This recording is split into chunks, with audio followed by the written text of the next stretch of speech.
Welcome back, guys, to Licenciado en Migración, or for our English audience, Licensed Immigration. As you can see in your screen today, I'm gonna be explaining how to fill out your USCIS Form N-400 application for naturalization. But I'm gonna be explaining this form. I will not be filling it out with you guys because this form, as you can see, is just information of you personally, biographically, and etc. So this form is to use to apply for your U.S. citizenship. I'm gonna give you some brief information that you should know before filling out this form. Everyone is applying for citizenship through the process known as a naturalization must fill out the Form N-400. Application for naturalization prepared by USCIS, which is U.S. Citizenship and Immigration Services. This one collects basic biographical information about applicants and asks questions to find out whether you meet all the citizenship eligibility requirements. The Form N-400 is available for free by calling 1-800 number, which is 800-870-3676. Or you can download it from the page, the N-400 page of the USCIS website, which is USCIS.gov. Through you can pay the fee to actually submit this form. So this form, you have to pay a fee. Okay. You can also submit either paper form by mail, or now that USCIS offers that you could do it online. If you choose to mail it, make sure you go to the USCIS website and check that you have the latest version before sending it in. So how you will find out if you're using the latest version? You can go to the USCIS website or also contact myself or watch the most recent videos in my website. But mostly go to the USCIS.gov website. As you can see in the form, in the right side, in the corner, where that showing you right now with a pointer, this expires September 30, 2022. Okay. Tips on filing out this and other USCIS form. How clearly and carefully you prepare your paperwork can affect how your application is judged. It's important to deal approximately with inapplicable question if you know that question on the Form N-400 doesn't fit your situation, right? And A, not applicable, rather than leaving the space in blank. If you don't feel certain how to answer a question, consult a lawyer, an attorney, okay? Be honest. Lying to USCIS can get you in bigger trouble than the problem you're lying about. Even if no one discovers the lie now, it can result in your citizenship being revoked later on, even many years later. Again, if you're unsure how to deal with this issue, please contact a lawyer. Be consistent with your previous immigration applications. That's why I always say make copies of everything that you send to USCIS or NBC or anything for your immigration process. Check your files for other applications or paperwork that you have submitted to U.S. immigration authorities and double check that the information you're entering now matches what's there. Unless, of course, the previous applications contain typos or minor errors. Enter the correct information on your N-400 but ready to explain the previous errors and provide evidence of this situation that is true. Use extra page if you need to. In a few places of the Form N-400, your response might need to be longer than the form has room for. If so, write please the attachment in the appropriate space on the form and then attach a separate piece of paper. At the top of the attachment page, print your name. A number, which is your alien number, is found on your green card. Then state which questions from which part of the form you are answering. Don't staple or otherwise puncture the barcode that the form has on top or on the bottom. Also, this can interfere with the USCIS ability to process your application. So, if you are not subscribed to our channel, well, my channel, remember to subscribe. And activate the notification bell if you haven't activated, for you could be notified every time we upload a video. And remember as well to give the like button a like our videos, and if you have any questions or concerns, please comment below. And also, if you want to understand better how to fill out the form, you must watch the whole video for you could have a better understanding. So now let's explain the instructions of the form. Now let's get through the form question by question. I'm sometimes gonna be skipping instances where the questions are self-explanatory. Okay, it's very simple. So I'm gonna be skipping the simple one that is very self-explanatory. Note that at the top of every page of the form, you must remember to fill out your alien number. Let me show you. So every time that you fill out the form, it will ask you for your 9-digit number, see? So you must write it every time. So don't leave that blank. So let's go to part 1. Information about your eligibility. Enter your alien number found on the green card. Then check the box matching their citizenship eligibility basis. Most people check for box A, 5 years of permanent residence. Okay, however, spouses of U.S. citizens can check box B or C if they have married and living together for 3 years, and people in the military can check the box D, stating that they qualify for an exception to the 5-year rule. Remember that you will need to provide proof that you fit in the stage category. Refugees and asylees should check box A, although they're permitted to credit some of their years as refugees or asylees toward the 5-year requirement. They are not exempt to the 5-year requirement itself. Okay. In part 2, information about you. Question 1, your current legal name. Enter your full name if your name has ever changed, perhaps due to adoption, marriage, or a court order for name change. Include legal documentation of the change. In question 2, your name exactly as it appears on your permanent resident card.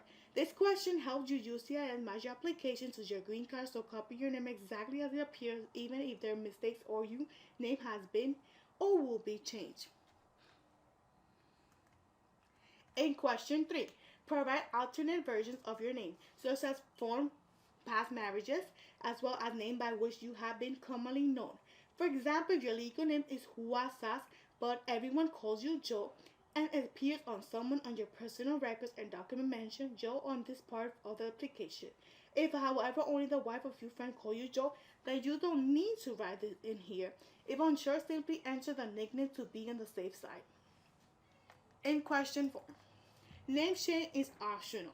If you have been wanted legally to change your name, this could be your opportunity. You can legally change it without any extra court procedures by filing in your chosen new name on Form N-400 on one condition. Your swearing ceremony must be held in courtroom, presided over by a judge, not by USCIS officer. In some USCIS districts, ceremonies presided over by a judge are held only a few times per year, if at all. So, asking for a name change will be either impossible or will result from waiting longer than other people to receive citizenship. Contact your local USCIS office for details. If you are able to request a name change, the USCIS officer will have you fill out a form called Petition to Name Change during their interview. Realize all that the law places limits on what you can change your name to. Okay? In the question 5, you write your U.S. Social Security number. This is self-explanatory. You most likely to have a legal Social Security number by now. Don't put down a false one. Okay? In question 6, USCIS online account number. If you don't have one, don't worry about it. This applies only to people who have been filed certain types of application with USCIS, and you could leave this space in blank. In question 7, is your gender. If you have a gender reassignment, recent, like you change your gender since getting your green card, include paperwork, medical paperwork. Okay. Question 8, your date of birth. Question 9, you can find a day you become a permanent resident on your green card. So it will be 2 months, 2 digits for month, 2 digits for day, and 4 digits of year. In question 10 and 11, your country of birth using whatever country that was official at the time, and citizenship or nationality. In question 12 and 13, you have the opportunity to advise USCIS as to whether you have a physical or mental disabilities and whether you are requesting a waiver or reduction of the English language and or U.S. history government exam requirements or any accommodations as a result, okay? It's fine to say yes for some of the both questions. If you have yes the first one, however, you will need to have a doctor back up your request by examining you and preparing a USCIS form N-648. There is actually a third issue regarding disability. The form N-400 doesn't cover it. Applicants who has condition particularly severe may, even after approved by citizenship, be unable to understand or repeat the oath of allegiance to make someone a U.S. citizen. The applicant will not automatically be allowed to skip the oath, but someone must first request a separate waiver of all requirements on the person's behalf, assuming herself. The applicant cannot speak for himself, So USCIS suggests you using the space under this question to request the oath waiver, or else doing so in the cover letter to the N-400 or in a separate statement. Doing both will be a good idea. In the question 13, allow you to elect to take an age-related, easier version of the English language test. That is part of Naturalization exam, an easier version of the civics exam if you're 65 or older. In the part 3, accommodations for individuals with disabilities and or impairments. In addition to or instead of exception to naturalization exam requirement, you can ask USCIS to make accommodations, something to make the interview less difficult for you based on your disability. Example include requesting a sign language interpreter, wheelchair access legally required regardless, but it's still best to warn USCIS that you'll be coming, or whatever else will help you get through the exam, accompaniment by a nursing aide, perhaps, or a shortened waiting time, or even an in-house or in-hospital visit from USCIS through a grant. There are very rarely. In part 4, information to contact you. Okay. Question 1 through 5. These ask for your phone numbers, email address. Who is appropriate for you? You can answer none, or you could use a friend or neighbor, a phone number, or their email. But usually, who doesn't have an email address for now, or who doesn't have a mobile number, telephone number, house number? So try to provide the best way for they could contact you, which is really rare. Okay, so be sure to provide some sort of workable contact information just in case. In part 5, information about your residence. First, enter your current home address in Section A. In Section B is a space to enter different mailing address. If your home address is an insecure place at which you receive mail, next is Section C. Oh my god, my page got stuck. Okay, sorry guys. Okay, question C. Section C. You will need to enter all your previous address for this form, the N-400, for the past 5 years, from most recent to the longest ago. So you will put the most recent on top, and the one that is most longer, like more is older, you will put it in the bottom. What are the main purposes of this section? To make sure that you are disqualified from applying for citizenship right now. Not disqualified. You're not disqualified. Sorry, guys. Let me repeat this. One of the main purposes of this situation is to make sure that you are not disqualified from applying for citizenship right now because you haven't spent too much time abroad. Okay, sorry for the confusion. I don't want you guys to get confused. I'm trying to help you guys out, not to get confused. So if you are not subscribed, guys, please subscribe to our channel for you could be informed for most actual forms, news of immigration, or other tools that will help you throughout your case procedure. Okay, and if you haven't activated the notification bell, activate that notification bell. It's very easy. Just give that bell a click for you can receive notification when I upload new videos.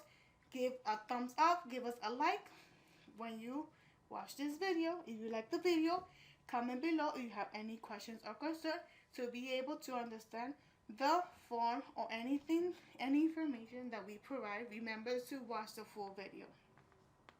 So let's go to part 6. Information about your parents. Your answers to this question could result you're saving a lot of time and effort.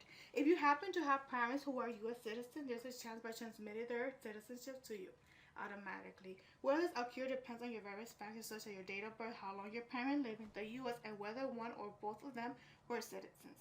And if they pass on their citizenship to you, you need to not fill out the N-400 but can claim your citizenship in other ways. Let's go to part 7. Biographic information. Fill in this information honestly, please. Okay? USCIS uses to figure out whether you have criminal records. If you're caught lying, it will raise serious questions about your credibility and what you are hiding. If you do not believe you fit into any of these categories, choose the one that most is close to you. For example, race in question 2. On the race, people in Latin America or Hispanic background often end up choosing white or black. Okay. Also, about talking about race, we do in this. I do in this channel both languages, English and Spanish. So for our Spanish speakers and for English speakers, we have the form in both of the languages. So if you have family members that are trying to do their immigration care and they speak Spanish, we have this in Spanish, okay? Or friends or anyone that you need to share the channel with, we have Spanish also videos, okay? If you have criminal history, it's like to come to light regardless. USCIS will separately check your fingerprints against various law enforcement databases. If you have reason to believe that USCIS will turn up negative information, it's check of your records. By all means, consult an immigration lawyer. In part 8, it's information about your employment and schools that you have attended. Okay? Here you must give details about where you went to school or worked for the last 5 years. If you cannot remember something from years past, put it as much information as you can remember. If you have gone through periods of unemployment, unpaid work, self-employment, disability, retirement, or taking care of your home or children, list these two as well. Include any time you spend working in the U.S. illegally before you can go to get your green card, but make sure that it matches the information on your green card application form. What if you spent all the past 5 years not working but had a job before that? It's a good idea to leave that job in question too. In part 9, time outside the United States. You will need to prove that you spend the required minimum amount of time in the U.S. in the years leading up to filing Form N-400 and that you visit outside the United States, including to Canada and Mexico, as well as other countries. Did not last too long. If you cannot determine the information, enter as much as you can. For example, I give you guys an example. Okay? Some people might write in the space or an attachment page something like, I crossed the border into Canada to spend time with my father approximately once a month for the last 6 years. Most of the visits were 2 days long, except for the visits at Chinese New Year, when I usually stay for 5 days. Or you can put approximately, in abbreviation in front of the date to indicate that it's an approximate date that you have best estimate of this date. In the part 10, information about your marital history, this section raises questions for many applicants. For example, let's go to question 8.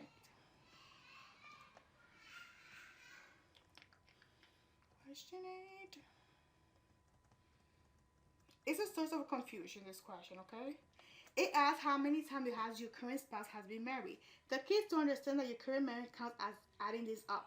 So for instance, if your spouse had been married twice before you answer 3 here. Another common concern in the question about your spouse's immigration status, particularly, is your spouse is living in the U.S. after illegal entry or a visa overstay. Possible answer to answer here is to include a judgment applicant. If you started the immigration process for your spouse by filing a form I-130 or simply NA, not applicable. Divorces are source of worry for some applicants. Even if the double marriage was an accident and can create a problem if you have a green card as a result of his latest marriage. After discovering this, USCIS will take steps or not only deny your citizenship. Okay, so USCIS could take steps to not also deny your citizenship. Okay, they make this aware. But remember your status as a green card holder. If you find yourself in such a situation, see an immigration lawyer. Okay. In part 11, information about your children. Most of the section is self-explanatory as stated on the N-400 instructions. Okay, however, you must list every one of your children regardless of whether they are, okay, alive, missing, or deceased in either other later two cases. You will enter missing or deceased in the first line of the address. Okay. Born in the other countries or in the United States, younger or older than 18 years old, married or unmarried, living with you or elsewhere, stepsons, stepdaughters not legally adopted, or born out of wedlock. If you neglect the mention to show your child on your citizenship application and then come back later with a petition to immigrate the child, and USCIS may suspect that you're committing a fraud, so help someone else's child to get that green card.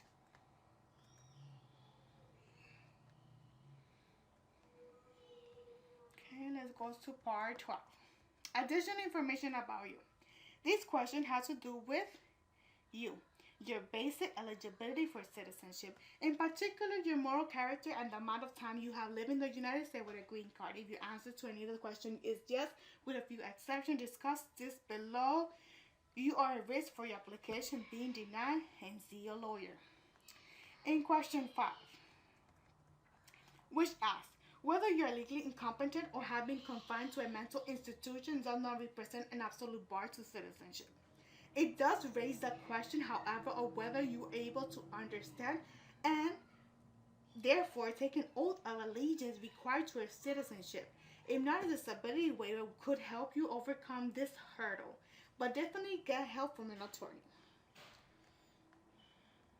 In question 9, it's particularly important yet confusing so many applicants. There's no need to feel listing your membership in volunteer, charitable, or community organizations such as social club, union, church group, PTA, volunteer scope, and so forth.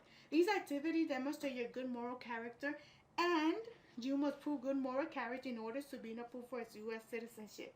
But it's a different story if you belong to a group that advocates war, communism, violence, terrorism, or other perceived threats to the U.S. of its you were involved to Nazi activities, or in Germany, even if you don't mention this in question 9. Various of this question on this form are designed to elicit the information, okay? If you belong to a group that might fit only this later description, consult an immigration lawyer before going further. As for the date of your membership, it's okay to write approximately in front of the date, like approx in abbreviation, if you can remember exactly.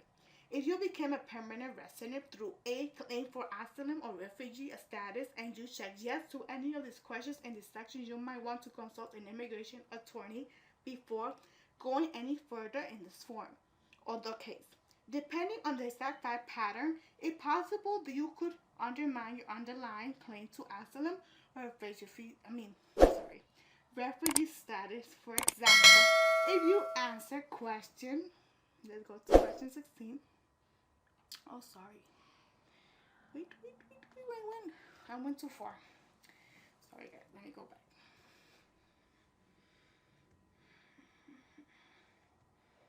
There you go. Question 16.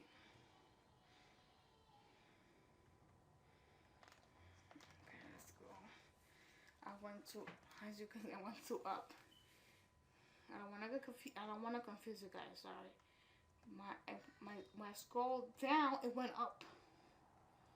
So in question 16, to say that you worked in a forced labor camp, this could, if this information wasn't already dealt with you an asylum claim, reveal that you are ineligible for asylum as a persecutor of others. For question 22. Question 22, which asks whether you commit any crime for which you weren't arrested, your answer is expected to be yes. If you have been used, manufactured, or sold marijuana, even in states where such actions were legal. Notice that the many questions 20 through 28 about your criminal history are quite broad. In fact, you will need to mention any arrest of immigration authorities such as Immigration and Customs Enforcement known as ICE, as well any traffic ticket that you have received. You will also need to supply documentary evidence showing the outcome of the criminal case. That doesn't mean that every crime will result being denied citizenship.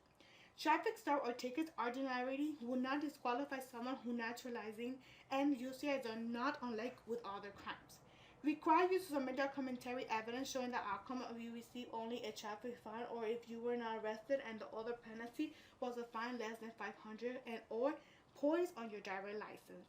Also, don't worry about listing parking tickets there in this form, just in incidents that happen while you were behind the wheel of a vehicle. But you should consult an immigration attorney for anything small, serious on your criminal record. Okay, let's go to for 30C. It's another one that trips of applicants who have involved in marijuana industry in states where it's legal is being considered federal offense and barred for the U.S. citizenship. In 30F, be aware that even helping a family member to enter or try to enter the U.S. is illegally must be answered with yes and is a crime. On question 31, remember that U.S. government includes immigration authorities if therefore you were provided false information, a green card, visa, or other such application, you need to answer yes here.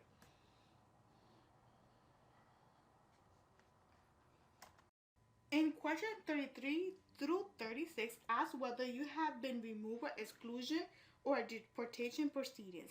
If you have been recently summoned for immigration court proceedings, applying for naturalization will not protect you from your citizenship application, most likely to be denied unless you're able to have the court proceedings put on hold until USCIS makes a decision on your naturalization application. See a lawyer for a full analysis of your situation, or if you answer yes to any other questions in the section about removal, exclusion, or deportation. So let's go to question 44. Let me go for question 44. This is another question that it must be explained for you can not get confused. Question 44. Okay. It's especially important it asks about selective service registration. Let me explain this to you guys. If you're a male who has been living in the U.S. or got a green card before or between the ages of 18 and 26, you are probably required to register for selective service, at least kept in preparation for U.S. military draft. If you have not done so, you must either register for the selective service now, which you can do only if you're still younger than age 26, or attach a statement explaining why you did not comply with your duty to register.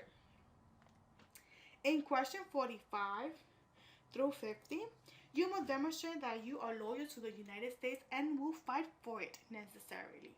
If you're part of a religion that prohibits taking any sort of oath, for example, the Quakers and the Jehovah's Witnesses, answer no to question 46, but submit a letter from your church or other religious body confirming that membership. Include this when you send your N-400. If you're conscientious objector, meaning that for religious moral reasons you refuse to take any weapons or join the war, you can answer no to question 48, which asks whether you will bear arms for the United States.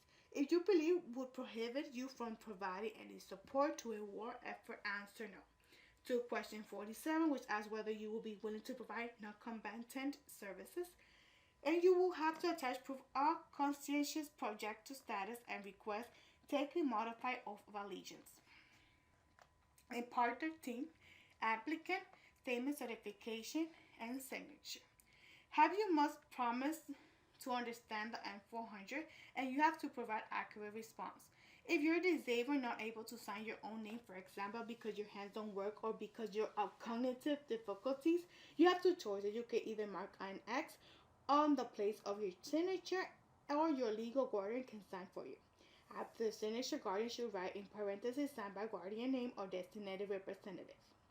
And also remember, if when you sign, use black ink. When you do, send it by mail. And if you are not subscribed, let me repeat this. Please subscribe to my channel to be aware on most recent form of immigration, tool that will help you for your immigration case, and any update that you must know for the immigration that could be useful for you guys.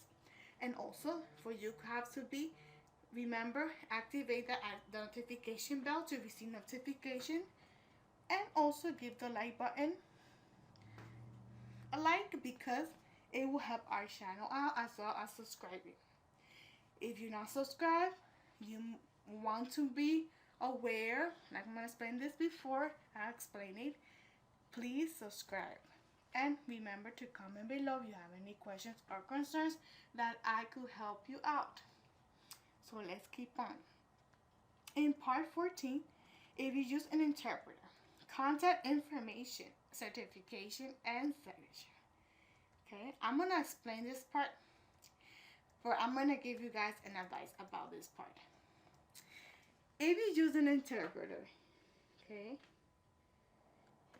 for this form, this will make them think that you are not understanding this language. You're not understanding the English language. So it may deny your application. But I'm still gonna explain this part. If in part 2 you're requesting age or disability related waiver English requirement is whether you or interpreter must sign. If you're not having interpreter help with this form will be signed as you see as an indication that you do not speak English, okay? So you might need to wait until you have time to grasp a little bit of this language, English language, to apply for naturalization. Okay. In part 15, contact information, declaration, signature of the person who prepared the application other than applicant. If a lawyer, paralegal, or other document preparer, including the designated representative or disabled person, complete for N-400 for you, that's fine, but that person must sign this section. Okay, if you complete it for N-400 on your own, or you merely receive some advice from a friend, either or, you need to complete this section. Okay. In part 16, okay, the part that I'm gonna speak right now. You cannot fill this part in. No, don't write an A. No applicable. This part has to be in blank. It will not get you guys in any trouble or any getting your petition canceled, you know. This must be filled by an officer, a USCIS officer when you go to your interview. So in part 16, signature of your interview, this do not fill until you go to your interview for USCIS office. And in part 17, renunciation of foreign titles. If you're allowed to go to titles such as princess or duke and so forth, you will have to give this up in order to become a U.S. citizen.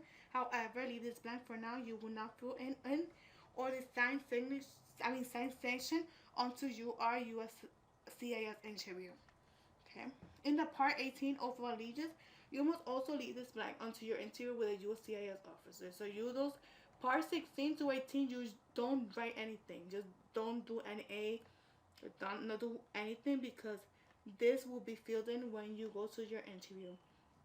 So guys, I have finished and we finished as well explaining the form. I hope they will help you out on filling this form. It's a little bit long.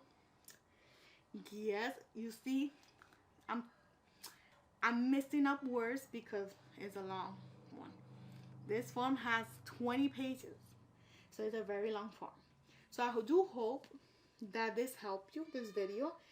If you have any question or concern, don't hesitate to comment below.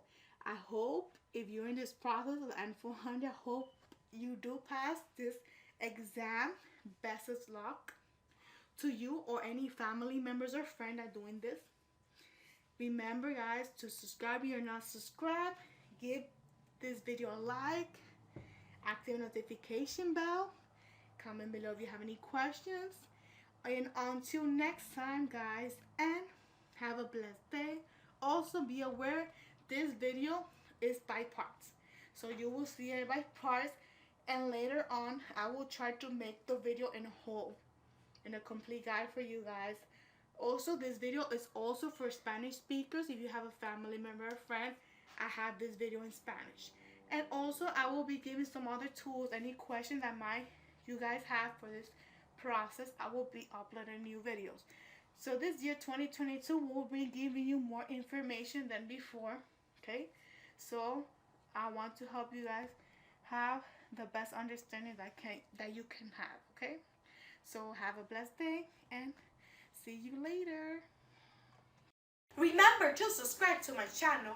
Activate notification bell to receive notifications when I upload new videos. Like, comment below, and share. Have a blessed day.